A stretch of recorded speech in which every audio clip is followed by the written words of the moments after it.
उपवासासाठी खिचडी बनवली की ती चिकट होते किंवा कडक होते अशा भरपूर साऱ्या कमेंट असतात. तर चला मंडळी, बिलकुलही साबुदाण्याची खिचडी चिकट होणार नाही तुमची. आज मला मेसमध्ये नाश्त्याला मुलींना साबुदाण्याची खिचडी बनवायची आहे. तर बनवून बघूया आपली खिचडी कशी होती ते.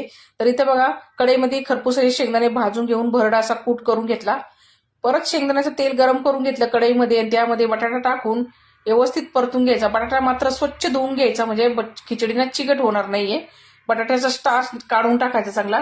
परतून घेऊन 1 चमचा इतका याच्यामध्ये मी मिरचीचा ठेचा टाकलाय. आता खिचडी चिकट नाही हो म्हणून भाजलेल्या शेंगदाण्याचा कूट आहे ना साबुदाण्यामध्ये मिक्स करून घ्यायचा. आता मिक्स करून साबुदाणे त्याच्यामध्ये टाकून घ्यायचे. कढईमध्ये स्लो गॅसवरती परतून घ्यायचे.